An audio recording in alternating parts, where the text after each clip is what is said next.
Ladies and gentlemen, it's been long since we had an honest discussion here, and I really don't know the kind of conversation we are having as a nation, but both me and you agree that we need change in our republic. Yeah, because we as the Gen Zs realized that we have a very big problem, right? And we called on leaders whom we think that can salvage this nation. So one of such leaders is Dr. Fred Okengo Matiang'i, who we told that he is supposed to be our president. But that's not the point. Every generation has a role to play in making Kenya better. There is a generation of our forefathers who fought for independence. Like we had the likes of Dedan Kimathi who fought for independence, and we got independence in 1963. That was the independence, liberation from the colonial masters.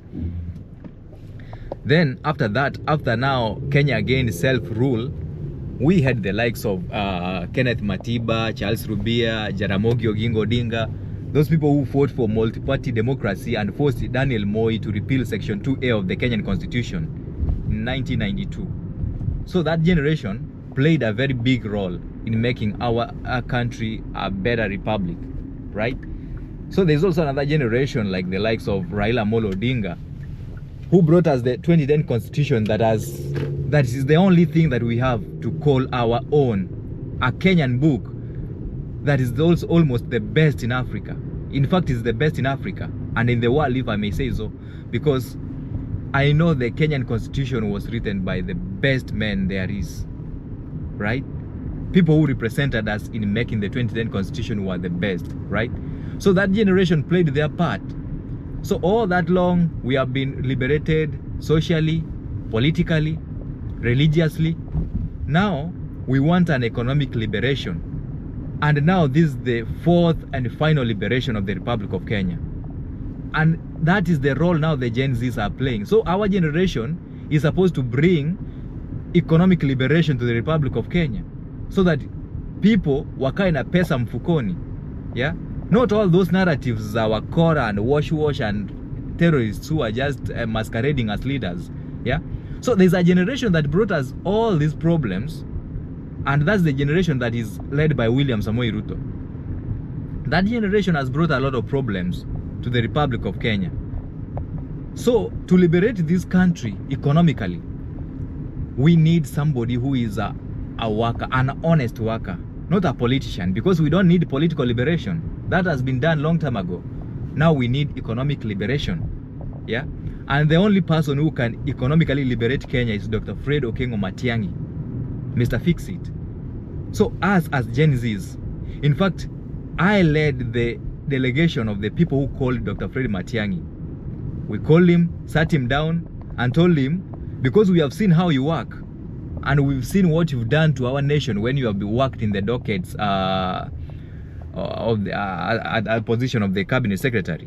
Yeah, we saw what you did, so we think we can trust you with our country. Yeah.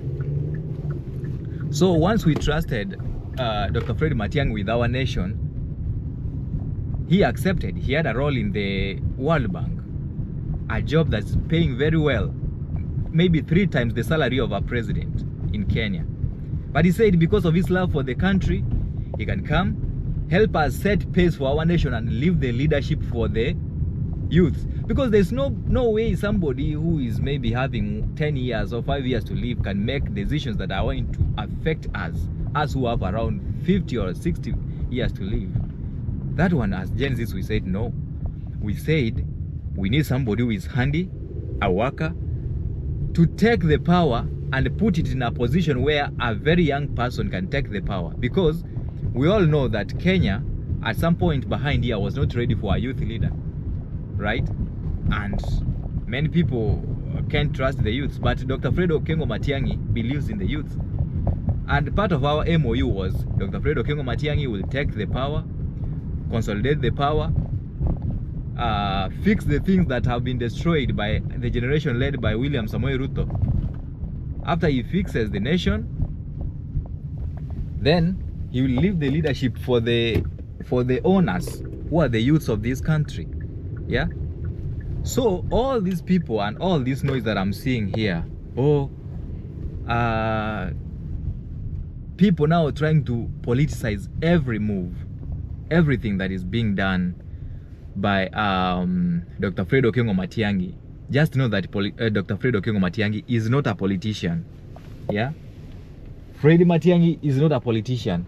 He's Mr. Fix-It. So it's high time we agree as a nation that we need to be liberated economically, because all the cries that I'm hearing are economical cries, not political cries. Even if you see people being abducted, people being killed, the main thing where the problem is people don't have jobs, people don't have money in their pocket, people don't have anything. So even if you see people insulting William Samoei Ruto, people trying to tell William Ruto that now, Mr. Kasongo, your time is up, you are just know that people where the economy is doing well, people don't even have that time to know who their leader is. In fact, the Gen Zs, when the Gen Zs were saying that they are leaderless, they are tribeless, the only thing they meant is that they are united and they don't, as long as they have money in their pocket, they don't care about who is going to be the leader. As long as things are going on and everything is moving on smoothly in the republic, they don't have to care about what's going on in the leadership and the echelons of power, right? So let's not cheat each other that now things are better in the country, or William Ruto is building stadiums. No, there's nothing that is happening in the Republic of Kenya. All those things are just sheer shenanigans and propaganda. William Ruto is doing nothing in that republic. In fact, he's destroying what had already been built. He's trying to fuck up even the constitution, changing, amending, and all those things. Yeah, a book that we know, if we have to amend it, we have to take part, all of us.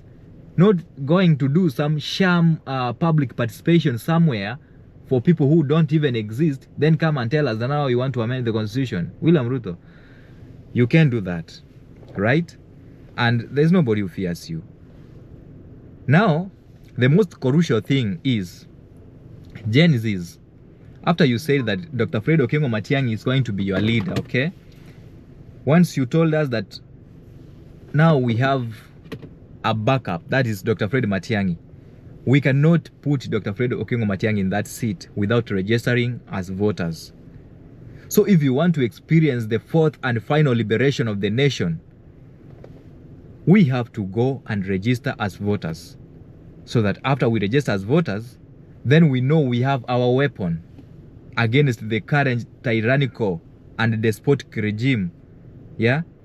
So, come one, come all. Let's register as voters.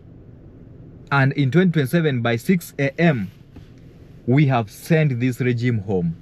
And we have a new regime, a regime that we can talk to and tell the leaders that now this is what we want. Yeah? And the young people, never shy off from vying for political positions, because this nation belongs to you. Everything you see there belongs to you. These people who are up there, they have very few time to live. Like let's say somebody who's 20 years old. What do you expect somebody who is 70 years old can make for you so that you come and enjoy for your remaining times? Because we know the approximate time, I'm not talking about the other factors, but approximate time for our living is around 70 years on earth, or 80 if maybe God gives you the grace and do that. So let's not allow these people to make decisions for us, decisions that we can make for us, because it's us who are living that life. It's us we want, so we will do things the way we want them to be done, because it's our life they are affecting. Come on, man. So let's take votes, and 6 a.m. in 2027, let's send these wolves home and put Dr. Fred Okengo Matiang'i as the president. That's all I got for today.